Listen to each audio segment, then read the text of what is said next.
Selamat datang di Seram Sejenak, tempat di mana cerita horor dan misteri membawa Anda ke dunia yang penuh ketegangan dan rahasia. Warung mie ayam Sukardi berdiri di sebuah sudut jalan kecil di Desa Waringin.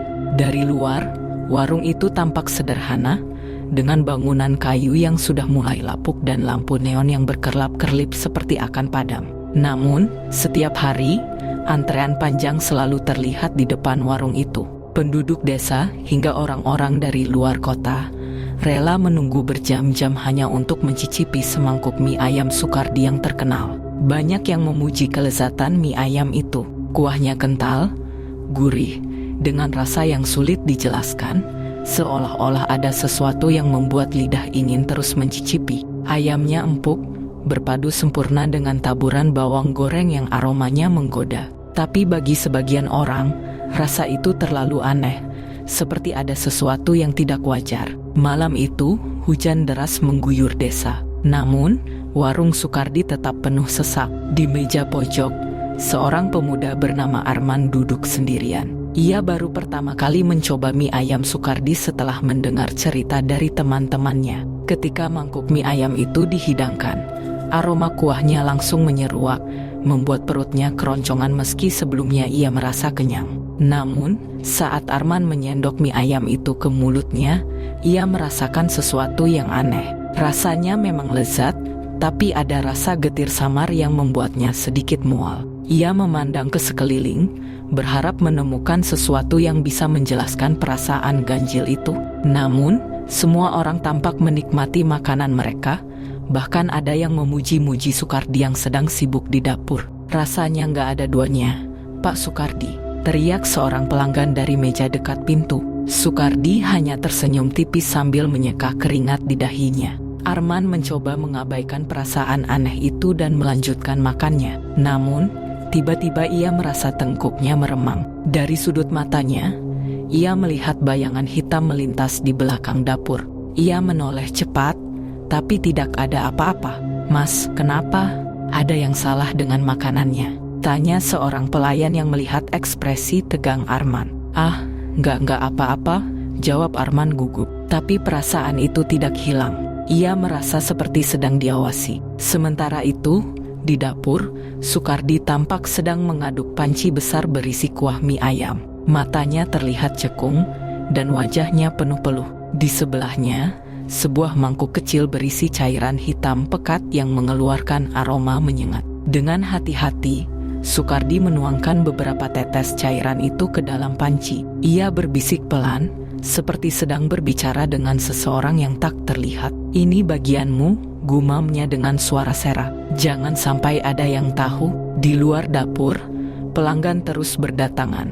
Namun, tak ada yang menyadari bahwa ada sesuatu yang lebih dari sekadar kelezatan di balik semangkuk mie ayam Sukardi. Di sudut ruangan, Arman masih merasa ada yang tidak beres. Ia memutuskan untuk pergi, tapi saat ia berdiri, pandangannya tiba-tiba berkunang-kunang. "Mas, nggak apa-apa?" tanya pelayan itu lagi, kali ini dengan nada lebih khawatir. Arman ingin menjawab, tapi lidahnya terasa kaku. Ia terjatuh ke lantai, dan suara mangkuk yang pecah mengagetkan semua orang di warung. Semua mata tertuju padanya, termasuk Sukardi yang tiba-tiba muncul dari dapur dengan ekspresi dingin. "Bawa dia keluar," perintah Sukardi dengan suara datar.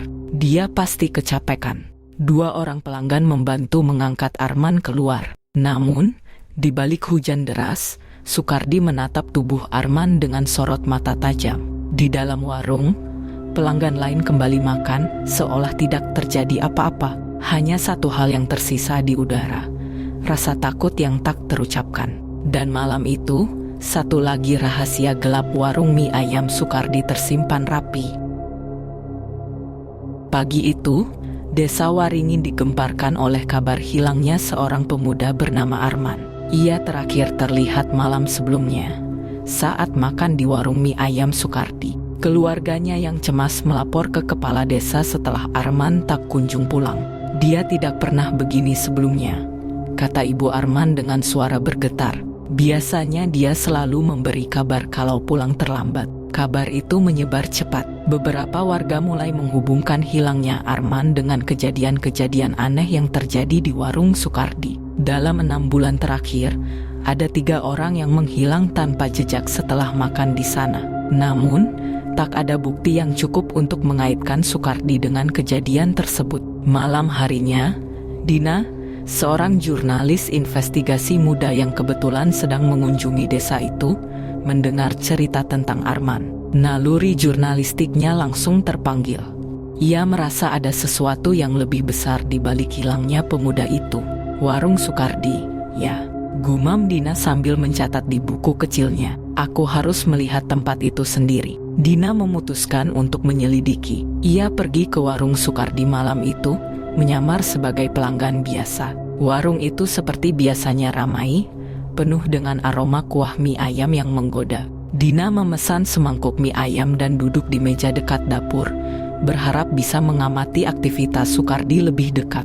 Saat mie ayamnya dihidangkan, Dina mencium aroma yang aneh, meskipun menggoda. Ia mencoba mencicipinya, tapi segera merasakan sesuatu yang ganjil.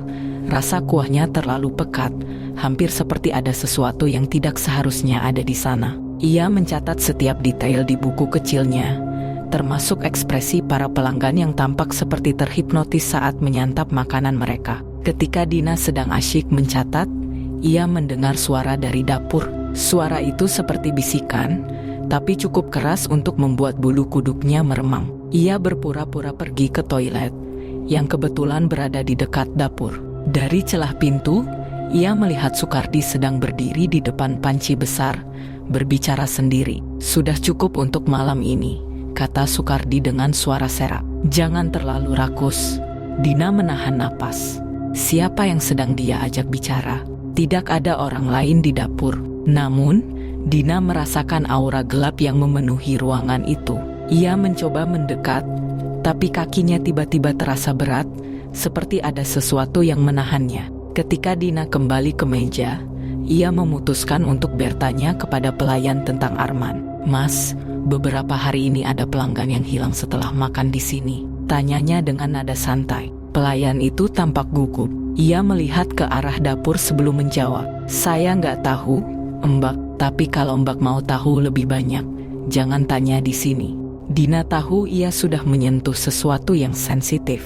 Ia membayar makanannya dan keluar dari warung dengan kepala penuh pertanyaan. Namun, saat ia berjalan menjauh, ia merasa ada yang mengikutinya. Dina menoleh, tapi jalanan sepi, hanya ada suara hujan rintik-rintik. Ia mempercepat langkahnya, tapi suara langkah kaki lain terdengar semakin dekat. Siapa di sana?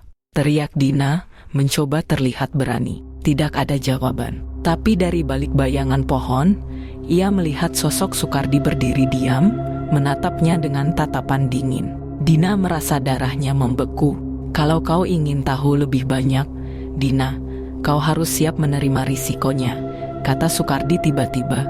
Suaranya seperti menggema di tengah malam. Dina terkejut. Bagaimana Sukardi tahu namanya? Sebelum ia sempat bertanya, Sukardi menghilang dalam kegelapan. Dina berdiri terpaku, tubuhnya gemetar. Ia tahu, apapun yang sedang terjadi di warung itu lebih menyeramkan dari yang ia bayangkan. Dan malam itu, Dina memutuskan bahwa ia harus mengungkap rahasia gelap di balik mie ayam Sukardi, meskipun itu berarti mempertaruhkan nyawanya. Keesokan harinya, Dina memulai penyelidikannya dengan mendatangi beberapa warga desa Waringin. Namun, setiap kali ia menyebut nama Sukardi atau warung mie ayamnya, ekspresi mereka berubah dingin. Beberapa bahkan langsung menutup pintu rumah tanpa sepatah kata. Kenapa semua orang seperti takut? Gumam Dina. Ia merasa ada sesuatu yang sengaja disembunyikan oleh penduduk desa. Dina kemudian menemui seorang nenek tua bernama Bu Lastri yang tinggal di ujung desa. Konon, Bu Lastri adalah salah satu orang yang pernah bekerja di warung Sukardi sebelum tiba-tiba berhenti tanpa alasan jelas. Bu, saya ingin tahu tentang Pak Sukardi dan warungnya, tanya Dina hati-hati. Mata Bu Lastri langsung membesar. Ia melirik ke kiri dan ke kanan, memastikan tidak ada orang lain yang mendengar. Dengan suara pelan, ia berkata, "Nak, kalau kau sayang nyawamu, jangan pernah dekat-dekat dengan warung itu. Ada sesuatu yang tidak beres di sana." Dina merasa ada harapan. "Apa yang ibu maksud? Tolong ceritakan." Bu Lastri menghela napas panjang. "Dulu, aku bekerja di sana. Sukardi memang baik pada awalnya. Tapi ada satu malam yang mengubah segalanya. Aku melihatnya menambahkan sesuatu ke dalam kuah mie ayam. Cairan hitam pekat yang baunya seperti cairan merah tubuh makhluk hidup yang sudah busuk. Setelah itu, aku sering mendengar suara-suara aneh di dapur, seperti orang menangis atau tertawa pelan. Cairan hitam," Dina mencatat dengan cepat. "Apa ibu tahu dari mana dia mendapatkannya?" Bu Lastri menggeleng. "Aku tidak tahu, tapi aku pernah melihatnya pergi ke hutan terlarang di sebelah desa. Dia selalu kembali larut malam dengan wajah pucat." Dina merasa ada benang merah di sini. Ia memutuskan untuk pergi ke hutan larangan itu malam nanti. Malam tiba, dan Dina menyelinap ke hutan larangan dengan membawa senter kecil di tangannya. Hutan itu gelap dan sunyi, hanya diiringi suara burung hantu dan angin yang berbisik di antara pepohonan. Semakin dalam ia melangkah, semakin kuat bau busuk yang tercium. Akhirnya, Dina menemukan sebuah gubuk tua di tengah hutan. Gubuk itu terlihat rapuh, dengan dinding yang hampir roboh dan pintu yang terbuka sedikit. Dina mendekat dengan hati-hati, mencoba mengintip ke dalam. Di dalam, ia melihat sesuatu yang membuat perutnya mual. Ada meja kayu yang penuh dengan botol-botol berisi cairan hitam, tulang-tulang kecil yang tampaknya berasal dari hewan, dan lilin-lilin yang membentuk lingkaran. Di tengah lingkaran itu, ada sebuah mangkuk besar yang tampaknya masih digunakan. Dina mengambil foto dengan kameranya. Tapi saat ia hendak pergi, suara langkah kaki terdengar mendekat. Ia bersembunyi di balik semak-semak, menahan napas. Sukardi muncul, membawa sebuah karung besar di bahunya. Ia masuk ke dalam gubuk dan mulai menuangkan isi karung itu ke dalam mangkuk besar. Dina hampir menjerit saat melihat apa yang ada di dalam karung itu. Potongan tubuh hewan bercampur dengan cairan merah segar. Sukardi mulai merapal sesuatu, suaranya rendah dan bergema. Lilin-lilin di sekitarnya menyala sendiri, dan udara di sekitar gubuk menjadi semakin dingin. Dina merasa tubuhnya kaku, seperti ada sesuatu yang menahannya untuk bergerak. "Aku sudah memenuhi janjiku," kata Sukardi dengan suara serak. "Berikan aku apa yang kau janjikan."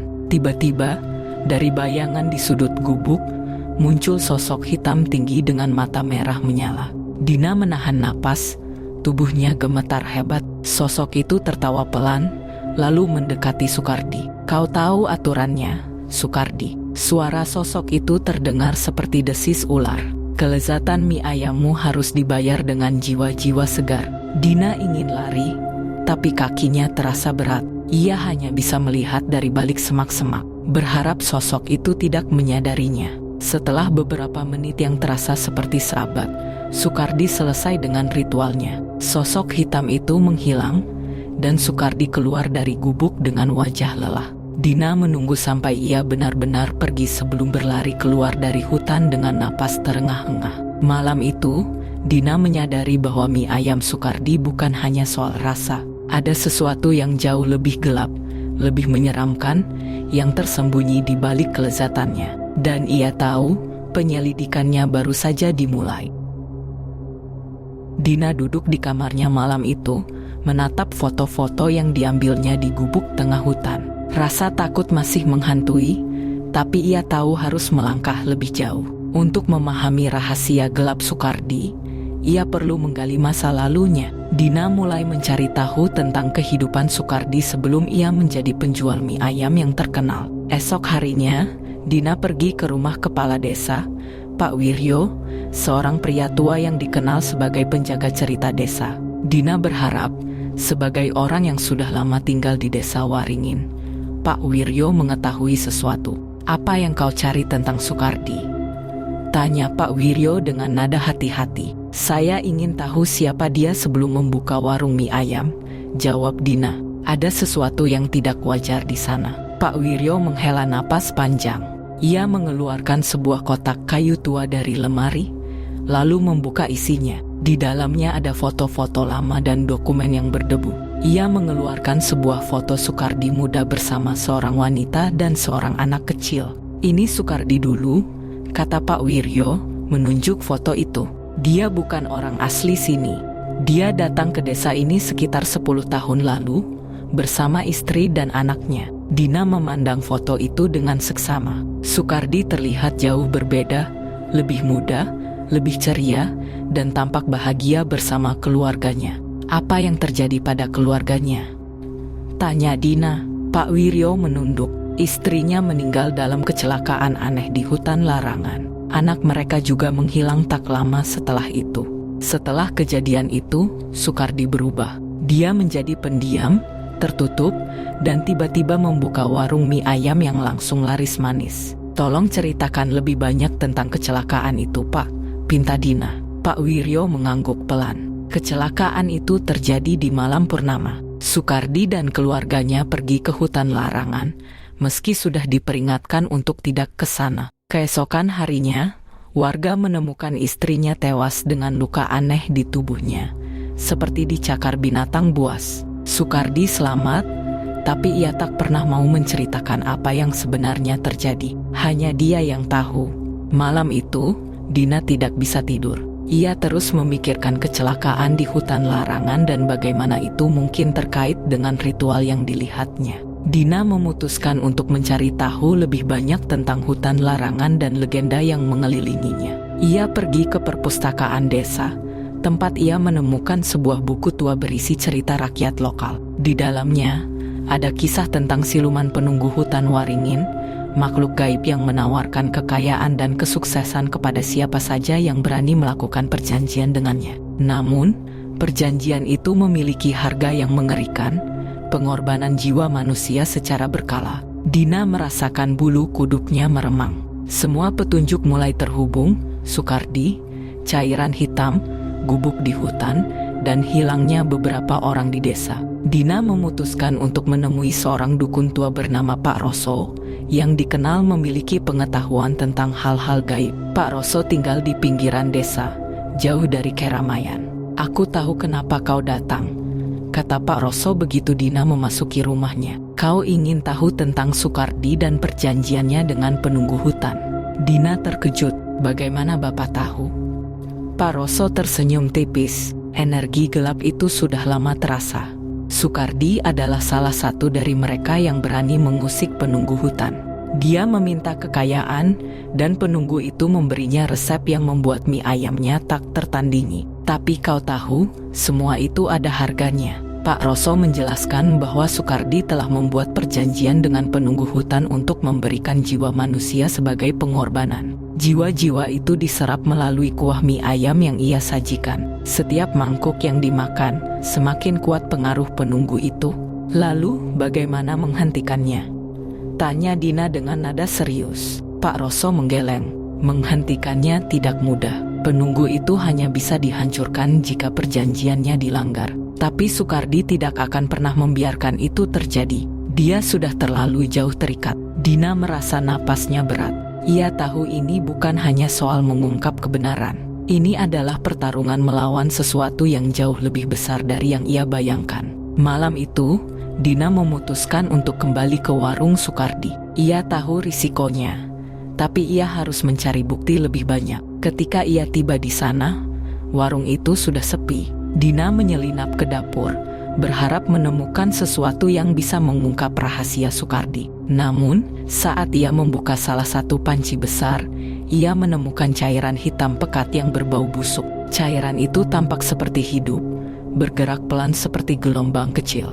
Dina hampir muntah, tapi ia menahan diri. Tiba-tiba, suara langkah kaki terdengar mendekat. Dina bersembunyi di balik lemari, menahan napas. Sukardi masuk ke dapur, membawa sebuah botol kecil berisi cairan merah. Ia menuangkan cairan itu ke dalam panci sambil berbisik pelan, seperti memanggil sesuatu. "Jangan khawatir," kata Sukardi. "Malam ini akan ada lebih banyak jiwa untukmu."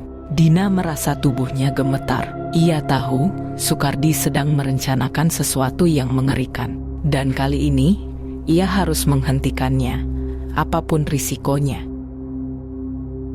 Dina menghabiskan sepanjang hari mempersiapkan dirinya. Ia tahu malam ini akan menjadi malam yang menentukan. Sukardi jelas sedang merencanakan sesuatu yang besar, dan Dina harus menghentikannya sebelum lebih banyak orang menjadi korban. Ia kembali menemui Pak Roso untuk meminta bantuan.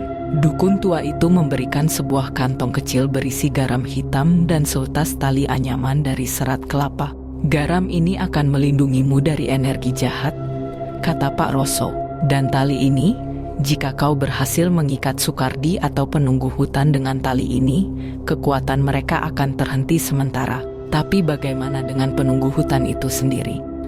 tanya Dina. Pak Roso menatapnya dalam-dalam. "Penunggu itu tidak bisa dihancurkan begitu saja. Kau harus membuat Sukardi melanggar perjanjiannya. Hanya itu satu-satunya cara." Dina mengangguk, meskipun ia belum sepenuhnya yakin bagaimana caranya. Malam tiba. Dina menyelinap kembali ke warung Sukardi, yang kali ini tampak lebih sepi dari biasanya. Namun, ia merasakan suasana yang jauh lebih mencekam. Aroma mie ayam yang biasanya menggoda kini bercampur dengan bau anyir yang membuat perutnya mual. Dari luar dapur, Dina mendengar suara Sukardi berbicara.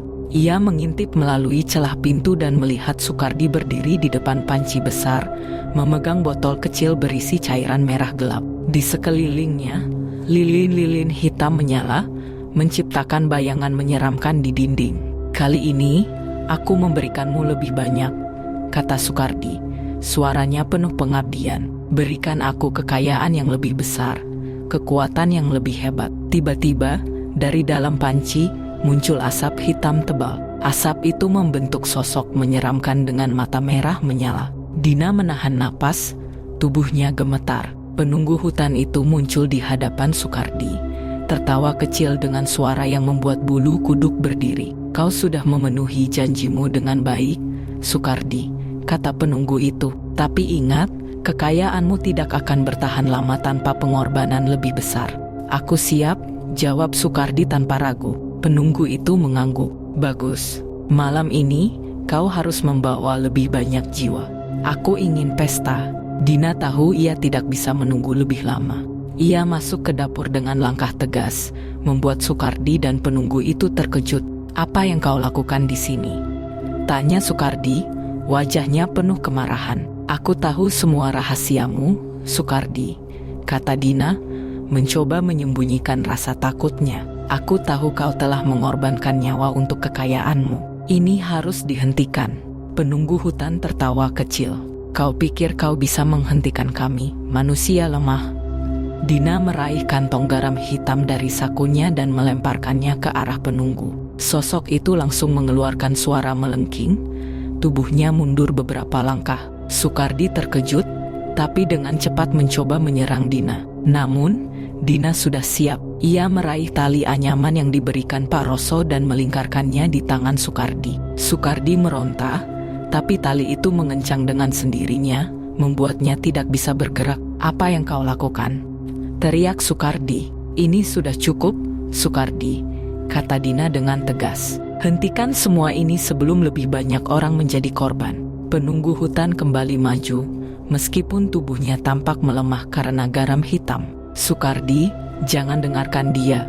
Jika kau berhenti sekarang, kau akan kehilangan segalanya." Dina memanfaatkan momen itu. "Lihat dirimu, Sukardi. Kau kehilangan istrimu, anakmu, dan sekarang kau hanya menjadi boneka makhluk ini. Apa kau mau terus seperti ini?" Sukardi tampak ragu. Matanya penuh kebencian, tapi juga rasa takut.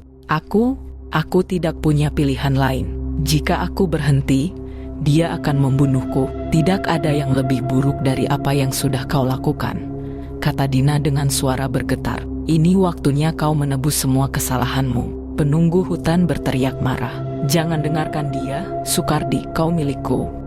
Namun, Sukardi mulai menangis. Ia akhirnya melihat kebenaran dalam kata-kata Dina. Dengan sisa tenaganya, ia meraih botol cairan merah di meja dan membantingnya ke lantai, memutuskan ritual yang selama ini mengikatnya dengan penunggu hutan. Penunggu itu mengeluarkan suara melengking yang mengerikan. Tubuhnya mulai menghilang perlahan, berubah menjadi asap yang terserap ke dalam panci besar. Sukardi jatuh ke lantai, tubuhnya lemas, sementara Dina berdiri terpaku, napasnya memburu.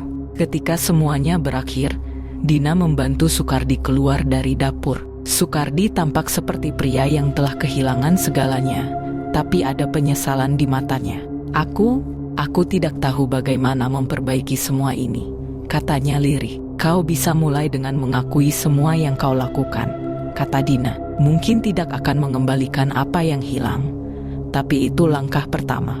Malam itu, Dina merasa lega. Namun, ia tahu bahwa kegelapan seperti ini tidak pernah benar-benar hilang. Hutan larangan tetap berdiri, menyimpan rahasia-rahasia kelamnya. Tapi untuk sekarang, ia berhasil membawa sedikit cahaya ke desa Waringin. Seminggu setelah malam ritual Sukardi dihentikan, suasana desa Waringin mulai terasa lebih tenang. Warung mie ayam Sukardi telah ditutup, dan pria itu menyerahkan diri kepada kepala desa, mengaku semua kejahatannya. Namun, pengakuannya tidak menyebutkan penunggu hutan atau ritual gelap. Sukardi hanya mengatakan ia menggunakan bahan-bahan ilegal yang membahayakan kesehatan pelanggan.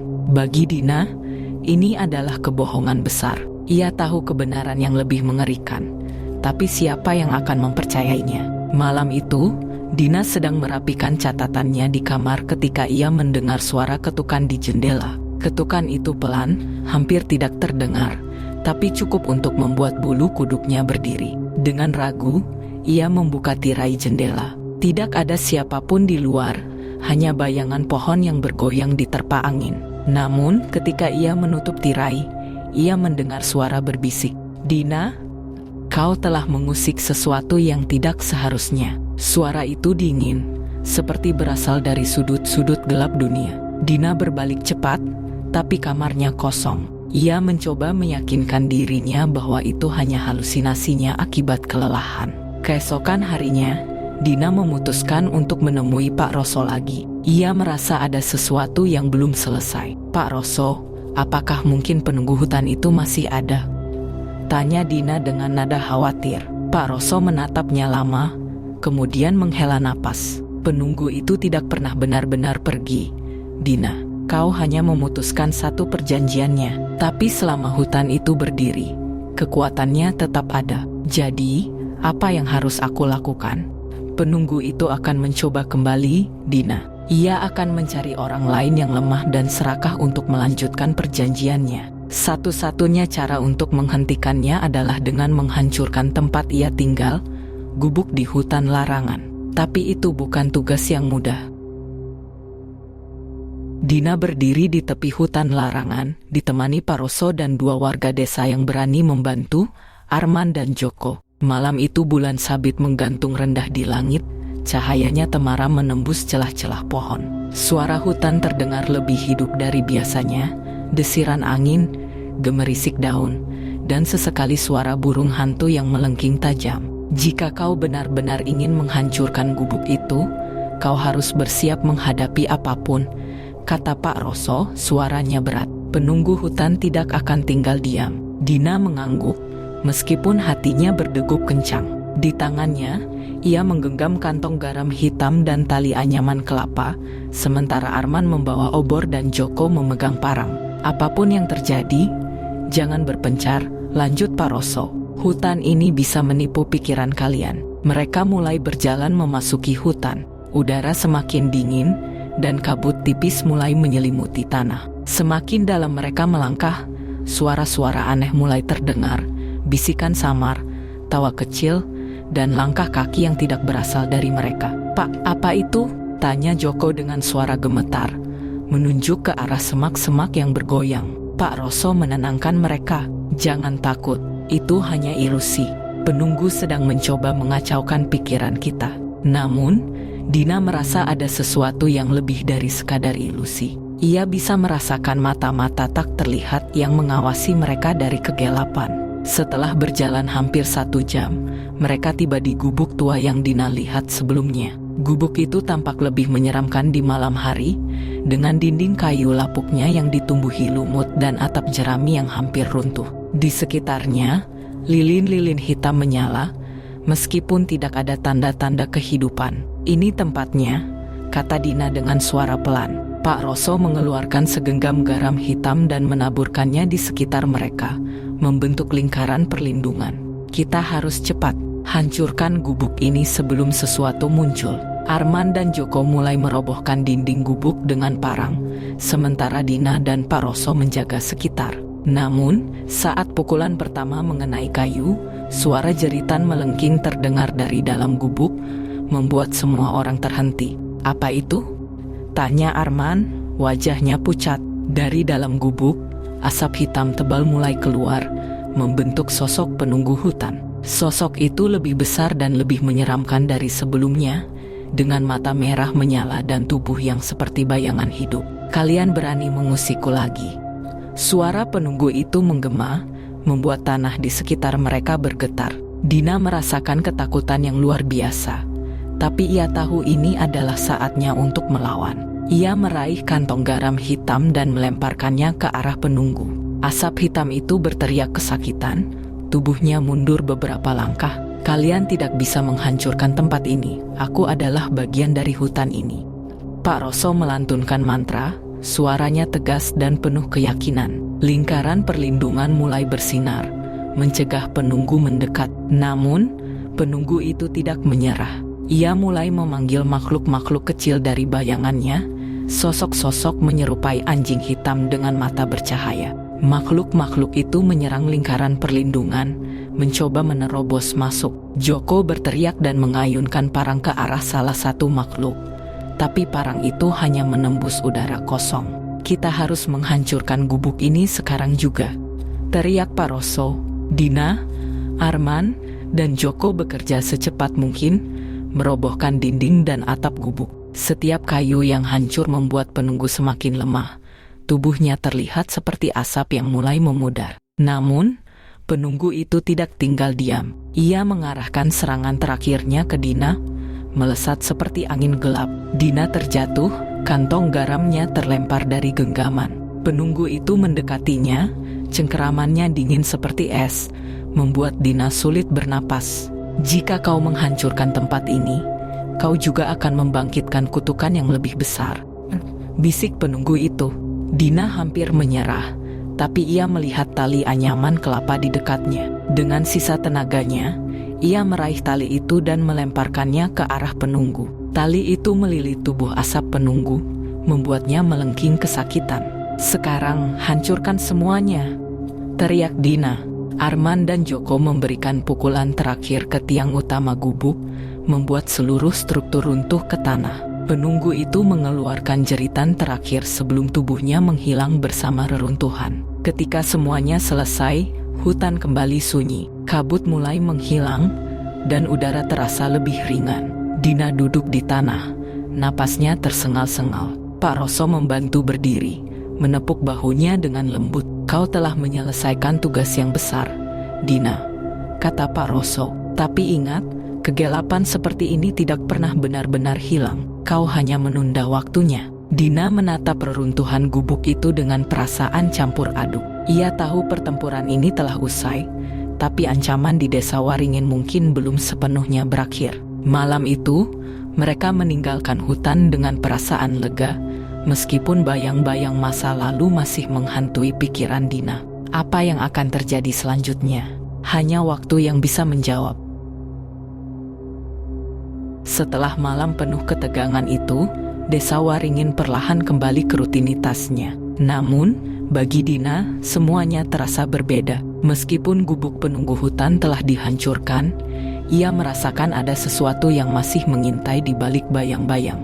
Pagi itu, Dina sedang duduk di depan rumahnya, mencoba menikmati udara segar. Tapi pikirannya terusik oleh mimpi buruk yang menghantuinya sejak malam di hutan. Dalam mimpi itu, ia melihat bayangan hitam melayang di atas desa, menunggu waktu untuk kembali. "Dina, kau baik-baik saja?" Suara Pak Roso membuyarkan lamunannya. Dina menoleh dan melihat pria tua itu berdiri di gerbang rumahnya. Wajahnya tampak lebih lelah dari biasanya. "Ada apa, Pak?" tanya Dina.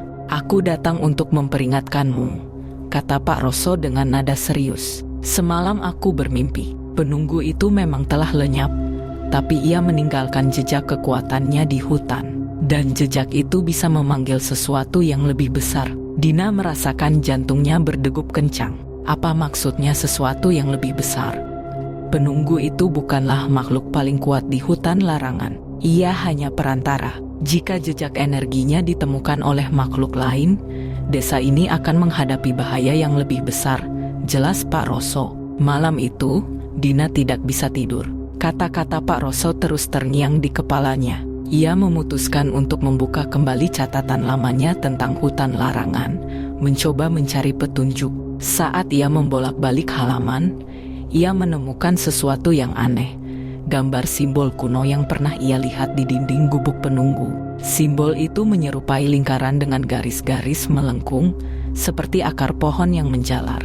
Simbol ini, aku pernah melihatnya di tempat lain, gumam Dina. Ia ingat bahwa simbol itu juga ada di salah satu pohon besar di hutan larangan. Pohon yang tampak lebih tua dan menyeramkan dari yang lain. Dina merasa simbol itu mungkin menjadi kunci untuk memahami apa yang sebenarnya terjadi. Keesokan harinya, Dina kembali menemui Pak Roso dan menunjukkan simbol tersebut. Wajah Pak Roso langsung berubah pucat. Ini adalah simbol pemanggilan, kata Pak Roso dengan suara bergetar. Pohon itu adalah sumber kekuatan hutan. Jika simbol ini masih ada, maka energi penunggu belum sepenuhnya hilang. Pohon itu harus dihancurkan. Tapi bagaimana caranya? Bukankah pohon itu sangat besar? Tanya Dina. Tidak mudah, Dina, jawab Pak Roso. Pohon itu tidak hanya besar, tapi juga dijaga oleh makhluk-makhluk yang lebih tua dari penunggu. Kita butuh persiapan yang matang. Malam itu, Dina, Pak Roso, Arman, dan Joko kembali berkumpul. Kali ini, mereka membawa peralatan yang lebih lengkap, garam hitam, tali anyaman kelapa, obor, dan mantra-mantra yang telah disiapkan Pak Roso. Perjalanan menuju pohon besar itu lebih menyeramkan dari sebelumnya. Hutan terasa lebih gelap, lebih sunyi, seolah-olah sedang menahan napas. Kabut tebal menyelimuti mereka, membuat jarak pandang terbatas. Saat mereka tiba di pohon besar, Dina merasakan hawa dingin yang menusuk. Pohon itu berdiri menjulang, dikelilingi oleh akar-akar yang melingkar seperti ular. Simbol kuno terpahat di batangnya, bersinar samar dalam kegelapan. Kita harus menghancurkan simbol itu, kata Pak Roso. Tapi hati-hati, pohon ini tidak akan menyerah begitu saja. Ketika mereka mendekati pohon, tanah di sekitar mereka mulai bergetar. Dari akar-akar pohon, muncul makhluk-makhluk menyeramkan. Sosok seperti manusia tapi dengan kulit hitam pekat dan mata bercahaya merah. Makhluk-makhluk itu mengeluarkan suara geraman rendah, perlahan mendekati mereka. Jangan biarkan mereka mendekat, teriak Pak Roso. Arman dan Joko mengayunkan parang mereka, mencoba menahan makhluk-makhluk itu. Sementara itu, Dina dan Pak Roso mendekati batang pohon.